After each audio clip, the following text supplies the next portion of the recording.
നമസ്കാരം. പ്രവാസി ഓൺലൈൻ ടിവിയിലെ എക്സ്ക്ലൂസീവിലേക്ക് ഏവർക്കും സ്വാഗതം. ഡൊണാൾഡ് ട്രംപ് US പ്രസിഡന്റായിരുന്ന ആദ്യ ടൈമാണ് യുദ്ധാനന്തര ചരിത്രത്തിൽ US ബന്ധം ഏറ്റവും വഷളായിരുന്ന സമയം. രണ്ടാം ടൈം അതിലും മോശമായിരിക്കുമെന്ന സൂചനകളാണ് ഇപ്പോഴത്തെ തെരഞ്ഞെടുപ്പ് വിജയത്തിന് ശേഷം ഡൊണാൾഡ് ട്രംപ് നൽകിക്കൊണ്ടിരിക്കുന്നത്. തന്റെ സത്യപ്രതിജ്ഞാ ചടങ്ങിലേക്ക് ജർമ്മൻ ചാൻസലർ ഒലാഫ് ഷോൾസിനെ ട്രംപ് ക്ഷണിച്ചില്ല എന്നതിനേക്കാൾ മര്യാദയില്ലാത്ത നടപടിയായിരുന്നു കുടിയേറ്റ വിരുദ്ധ പാർട്ടിയായ AfDയുടെ നേതാക്കളെ ക്ഷണിച്ചത്. ജർമ്മൻ പ്രതിപക്ഷ നേതാവ് ഫ്രെഡറിക് മെർസിന് പോലും ക്ഷണം ലഭിക്കാത്തിടത്താണ് ഒരു തീവ്ര വലതുപക്ഷ പാർട്ടിയുടെ കുടിയേറ്റ വിരുദ്ധ മുസ്ലിം വിരുദ്ധ നേതാക്കളെ ക്ഷണിച്ചാനയിച്ചത്. AfDയെ പ്രശംസിക്കുന്നതിൽ ട്രംപിന്റെ ശിങ്കിടിയായ കോടീശ്വരൻ ഇലോൺ മസ്കും ഒരു ലോപവും കാണിക്കാറുമില്ല. US രാഷ്ട്രീയത്തിലെ ഡെമോക്രാറ്റിക് റിപ്പബ്ലിക്കൻ ധ്രുവീകരണത്തിനപ്പുറത്തേക്ക് ശക്തമായൊരു വലതുപക്ഷ ലോബി തന്നെയാണ് ട്രംപിന് പിന്നിൽ പ്രവർത്തിക്കുന്നത്. ഇത്രയും കാലത്തെ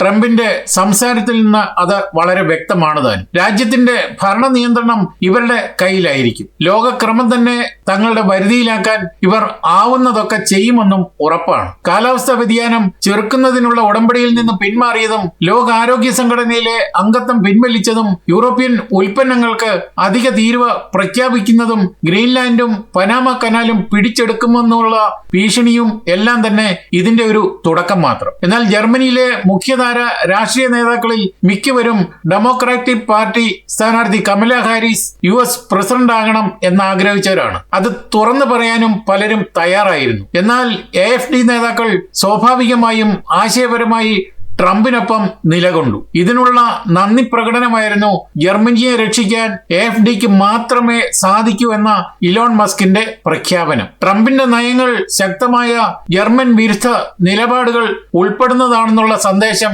USലെ ജർമ്മൻ അംബാസഡർ ആന്ത്രിയാസ് മെക്കലേസിന് ജർമ്മൻ വിദേശകാര്യമന്ത്രി ബെയർബോക്കിന് അയച്ചത് മാധ്യമങ്ങൾ ചോർത്തിയിരുന്നു. ഇതോടെ കാര്യങ്ങൾക്കൊരു ഔപചാരിക സ്ഥിരീകരണം തന്നെ ഉണ്ടായി. ട്രംപിന്റെ നിലപാടുകൾക്കെതിരെ യൂറോപ്പ് ഒറ്റക്കെട്ടായി പ്രതിരോധം ഉയർത്തണമെന്ന നിലപാടാണ് CDU നേതാവ് ഫ്രെഡറിക് മെർസ് സ്വീകരിച്ചിരിക്കുന്നത്. ട്രംപിനെ നേർക്കുനേർ കാണുമെന്നും യൂറോപ്യൻ താൽപര്യങ്ങൾ ഉയർത്തിപ്പിടിക്കുമെന്നും അദ്ദേഹം പ്രഖ്യാപിച്ചിട്ടുണ്ട്. എന്തായാലും ട്രംപ് കുടിയേറ്റക്കാരെ നിർദാക്ഷിണ്യം പുറത്താക്കുന്നത് പോലെ അതും നിയമരഹിതമായി രാജ്യത്ത് തുടരുന്നവരെ, നിയമരഹിതമായി വന്നു കയറിയവരെ അശേഷം രാജ്യത്ത് നിന്നും പിഴുതെറിയുന്ന ഒരു സ്വഭാവം ട്രംപിന്റെ ആദ്യ ഭരണത്തിൽ തന്നെ എക്സിക്യൂട്ടീവ് ഉത്തരവിലൂടെ സാധ്യമാക്കിയ സ്ഥിതിക്ക് ജർമ്മനി ഇപ്പോൾ അതിന്റെ പാതയിലേക്ക് കടക്കുമോ എന്നുള്ള ഒരു സംശയവും ഇല്ലാതില്ല. ഇത് പറയാൻ മറ്റൊരു കാരണം കൂടിയുണ്ട്. കഴിഞ്ഞ ദിവസങ്ങളിൽ കഴിഞ്ഞ കാലങ്ങളിൽ ജർമ്മനിയിൽ നടമാടിയ അക്രമങ്ങൾ എല്ലാത്തിനും അതിലെ പ്രതികൾ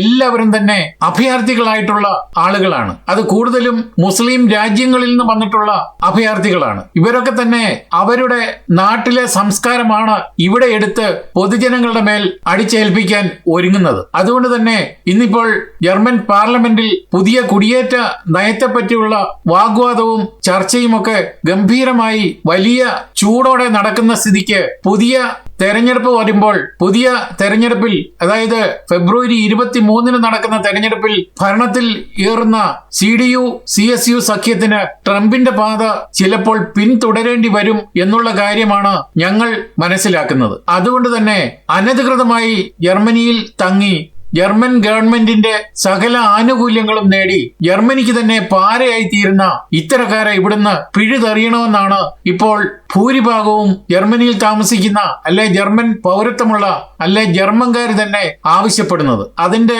പരിണിത ഫലമായിരിക്കും ഇത്തവണത്തെ തെരഞ്ഞെടുപ്പ് ഫലം എന്ന് തന്നെ പറയേണ്ടിയിരിക്കുന്നു.